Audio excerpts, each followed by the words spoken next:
Hai semuanya, ketemu lagi bareng Mihu di sini. Oh ya, kali ini Mihu akan membawakan alur cerita Donghua yang berjudul Battle Through the Heaven. Mihu mengingatkan sekali lagi ya bahwa konten ini full spoiler. Tanpa lama-lama lagi, yuk langsung aja kita masuk ke isi ceritanya.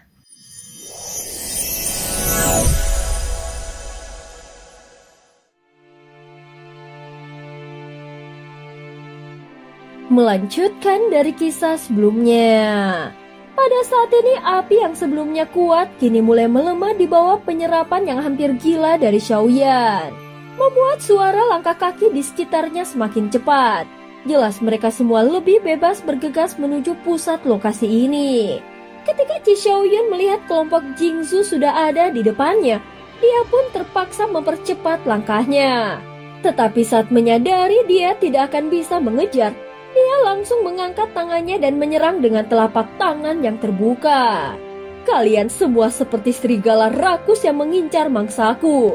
Mati saja kalian, teriak Qi Xiaoyun dengan kesabarannya yang mulai habis. Namun Jingzhu hanya meninggalkan 2 atau 3 orang untuk menahan serangannya. Sementara yang lain terus maju ke depan. Semua ini salah dia. Seharusnya kami hanya bisa bertahan dari badai api ini kalau punya benih api pemusnah. Tanpanya, tak mungkin bisa sampai sejauh ini. Melihat jaraknya dengan lokasi inti yang semakin dekat, Qi Xiaoyun menyadari bahwa dirinya akan tertinggal selangkah di belakang Jingzhu. Namun saat ini dia tidak mampu menghentikan mereka. Satu-satunya yang bisa dilakukannya hanyalah mengganggu dari kejauhan. King Teng, kalau kau tidak segera turun tangan, maka kita semua tidak akan punya kesempatan, ucap Qi Xiaoyun berteriak. Matanya menatap tajam ke arah King Teng yang tetap tenang. King Teng tampak ragu namun akhirnya menghela nafas dan menyebarkan kekuatan jiwanya. Di tengahnya muncul sebilah pedang tak kasat mata yang terbentuk sepenuhnya dari kekuatan jiwanya.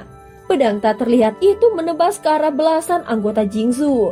Mereka tidak bisa menghindar, dan dalam sekejap semuanya terhuyung-huyung terkena dampaknya. Melihat ini Qi Xiaoyun merasa gembira di dalam hatinya.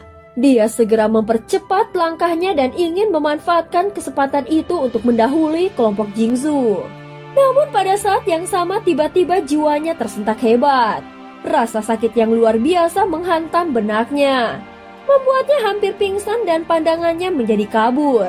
Saat menoleh, dia juga melihat bahwa King Teng mengarahkan pedang spiritual itu kepadanya. Seketika Qi Xiaoyun ikut terkena serangan jiwa dari King Teng. Tatapan King Teng tetap dingin. Lalu dia langsung bergerak menuju pusat dan tidak berkata sepatah kata pun. Bagus, jadi kau juga ingin menyerangku ya? Kalau begitu, jangan harap kau bisa mendapatkannya juga, geram Qi Xiaoyun sambil menahan rasa sakit jiwa yang perlahan mereda. Wajahnya kini dipenuhi dengan amarah. Dia mengeluarkan pedang api lalu mengayunkannya dengan kekuatan penuh. Api segera mengamuk ke segala arah, menyapu sekeliling dengan kekuatan yang menghancurkan. Di sisi lain tampaknya Jingzhu juga benar-benar sangat murka. Mereka meninggalkan 7 atau 8 orang lalu berbalik arah dengan nafas terengah-engah. Dada mereka memancarkan cahaya api panas yang kemudian berubah menjadi pancaran energi melesat tajam ke arah Qi Xiaoyun dan King Teng. Pada akhirnya pertempuran besar pun meletus dan semuanya bermula dari satu serangan telapak tangan Qi Xiaoyun. Sebenarnya, kelompok Jingzhu sudah hampir mencapai pusat, namun mereka segera dihentikan. Walau begitu jumlah mereka lebih banyak dan jauh lebih kompak. Sebagian bertugas melindungi sementara sebagian lagi terus maju menuju pusat. Tampaknya upaya untuk menghentikan mereka sia-sia. Meskipun terjadi beberapa bentrokan, tak satu pun yang memberikan dampak berarti. Jarak yang cukup jauh di antara mereka membuat serangan tidak mengenai secara langsung, sehingga kebanyakan hanya bersifat mengganggu. Dengan kerjasama yang solid, tak diragukan lagi Jingzhu lah yang pertama kali berhasil berdiri di atas platform pusat. Di sana api pemusnah yang melayang di udara langsung diserap oleh mereka. Beberapa anggota Jingzhu bertugas menjaga menghalang serangan dari Qi Xiaoyun. Adapun yang lain menelan api tersebut dengan cepat. Hal ini membuat mata Qi Xiaoyun dan King Teng sama-sama berubah tajam. Sial, sekarang bagaimana ini? Kau menyerangku lebih dulu, King Teng. Kalau tidak, aku tidak akan membiarkan mereka mendapatkannya lebih dulu. Qi Xiaoyun tak tahan lagi, dia menoleh ke belakang dan menatap King Teng sambil berkata perlahan. Siapapun yang mendapatkannya, apa bedanya untukku? King Teng menatapnya seolah-olah dia melihat orang bodoh.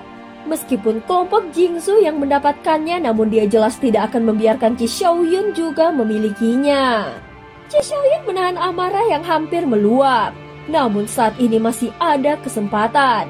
Kalau sudah ditelan, maka tinggal bunuh dan rebut kembali. Begitu Jingsu menelan benih api pemusnah, tubuh rohnya sedikit bergetar. Di dalam klan Jingsu tampak dua pasang mata yang menyala penuh kewaspadaan. Namun mereka segera berseru, sial, ini bukan jantung api pemusnah. Suara Jingsu menggema dengan tegas sementara Qi Xiaoyun menyeringai dengan dingin. Sudah terlambat, mau membohongiku, serahkan api itu sekarang juga. Serunya sambil melangkah cepat ke arah pusat dan siap menyerang kapan saja. Namun belasan anggota Jingsu menunjukkan ekspresi tenang sehingga Qi Xiaoyun mulai ragu. Jika ini benar-benar jantung api pemusnah, mustahil bisa dijenakkan dengan mudah seperti itu. Meskipun mereka mengandalkan teknik menelan api untuk berkultivasi, namun jantung api pemusnah adalah kekuatan penghancur yang mutlak. Jadi bagaimana bisa dikendalikan dengan semudah itu? Tetapi kemudian Jingsu benar-benar memuntahkan kembali api yang telah ditelannya. Cahaya tak berwarna di api itu perlahan memudar dan berubah menjadi api biasa. Itu adalah benih api pemusnah tingkat menengah yang mereka semua miliki di dalam tubuh mereka. Apa? Tidak mungkin. Ini adalah tempat terakhir. Jantung api pemusnah seharusnya ada di sini. Semua lokasi ini sudah digeledah oleh Jingsu. Qi Xiaoyun segera memeriksa dengan tangannya sendiri. Dan memang api itu hanyalah benih api pemusnah. Dan warna sebelumnya kemungkinan hanyalah penyamaran. Namun pada saat itu juga jalur sumber api tiba-tiba bergetar keras. Badai api terakhir dari tempat ini langsung menerjang dan ditelan seluruhnya oleh Xiaoyan. Saat ini tubuh Xiaoyan telah menyimpan lebih dari 1000 jejak benih api pemusnah. Tubuhnya pun berubah menjadi bentuk biasa. Seluruh area ini benar-benar sunyi tanpa tekanan sedikit pun. Jalur sumber api telah kosong dan tak ada satupun sisa kekuatan di dalamnya. 1000 masih belum cukup. Sejak awal Xiaoyan sudah menyadari bahwa api di pusat ini adalah palsu. Tetapi dia tidak menyangka bahkan setelah menyerap begitu banyak benih api, tetap terasa kurang pas. Namun dia yakin arah yang dia tuju sejauh ini tidaklah salah. Segera Xiaoyan melangkah ke pusat dan semua tatapan kini tertuju padanya. Bajingan ini, dia berani merebut energi hidup kita. Bunuh dia, seru beberapa pihak dan mata mereka penuh amarah. Namun cahaya dari tubuh Xiaoyan memancar kuat, menunjukkan bahwa dia telah mencapai tingkat ketiga 9 elemen. Bahkan mereka yang menyaksikan pun merasa gentar dan tak berani bertindak gegabah. Mereka jelas melihat bagaimana tubuh raksasa sejuta kaki Xiaoyan menelan badai api itu seperti api biasa saja. Itulah sebabnya meskipun benci tak ada yang berani langsung menyerangnya. Serahkan semua benih api pemusnah milik kalian. Tempat ini adalah tanah dunia sensi dan api pemusnah ini seharusnya bukan milik kalian. Tatapan Xiaoyan menyapu ke arah Qi Xiaoyun dan Jingsu. Hanya kepada kelompok King Teng pandangannya menjadi sedikit melunak. Cih, bagaimana jika aku menolak? Qi Xiaoyan langsung tertawa dingin. Memang sekarang dia tidak terlalu yakin jika bergerak sendirian. Tetapi sekarang mereka punya 3 kekuatan besar dan jika bersatu mereka tidak akan kalah. Namun sebelum ucapannya sepenuhnya selesai, 3 jenis api melesat dari belakang Xiaoyan bersamaan dengan tekanan jiwa dari King Teng yang menggetarkan seluruh area. Kultivator tingkat keempat sepertimu sudah banyak yang kubunuh. Suara Xiaoyan terdengar dalam dan berat sehingga menggema ke seluruh penjuru. Qi Xiaoyan langsung merasakan tekanan yang menusuk hingga ke jiwa. Aura mendominasi dari tubuh Xiaoyan benar-benar menakutkan. Ucapan sudah banyak yang kubunuh jelas hanya untuk menggertak. Tetapi Ji Xiaoyun benar-benar merasa terancam hingga ke dalam hatinya. Jelas kata-kata Xiaoyan saat ini bukan hanya sekedar ancaman. Dan cerita pun berakhir. Terima kasih udah dengerin Mihu dari awal sampai akhir ya. Sampai jumpa.